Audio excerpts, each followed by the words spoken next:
बैठ जाएंगे सीधे किसी भी आसन में, पद्मासन, सुखासन, सीधासन अपनी सामर्थ्य से लगा लीजिए और करते हैं प्रणव की आराधना यानी प्रणव प्राणायाम। वैसे हमारे 8 प्राणायाम हैं, मैंने क्रम से उनके बारे में बताया। प्रतिदिन एक प्राणायाम के बारे में आपको बताती हूँ। जैसे सबसे पहले आता है भस्त्रिका, फिर आता है कपालभाति प्राणायाम, उसके बाद आता है हमारा बाह्य प्राणायाम उज्जाई, गले को टाइट करके, कंठ को टाइट करके श्वास भरते हैं, उज्जाई प्राणायाम त्रिबंध के साथ बाह्य प्राणायाम। उसके बाद पहले हमने पूरे शरीर को अपने गर्म कर लेना होता है, उसके बाद फिर हम करते हैं अनुलोम विलोम, शांत कर लेते हैं, मन को शीतल कर लेते हैं।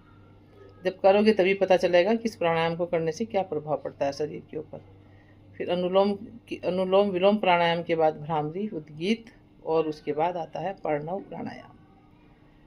स्वयं को स्वयं से जोड़ने के लिए, अपने मन को अपनी आत्मा से जोड़ने के लिए और आत्मा को परमात्मा से जोड़ने के लिए प्रणव की आराधना।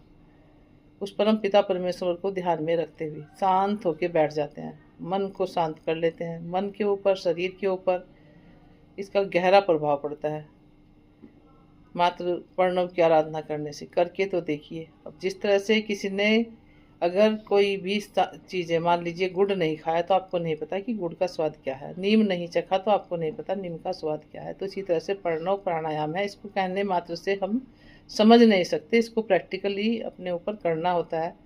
स्वयं को स्वयं से जोड़ने के लिए, अपनी मन को अपनी आत्मा से जोड़ने के लिए और आत्मा को परमात्मा के साथ जोड़ने के लिए, उस परम पिता परमेश्वर के साथ एकाकार होने के लिए प्रणव की आराधना करेंगी। आंखें बंद होती हैं और आंखें बंद दोनों भाव के बीच में यहाँ पर ये होता है हमारा आज्ञा चक्र, यहाँ पर ध्यान को लगा लेते हैं।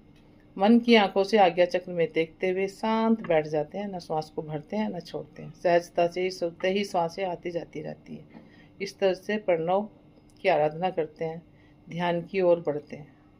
बैठ जाएंगे सहज होकर और कम से कम 5 मिनट ऐसे ही आंखें बंद करके सहजता के साथ बैठ जाइए। देखिए फिर आपके शरीर पर इसका कैसा प्रभाव पड़ता है।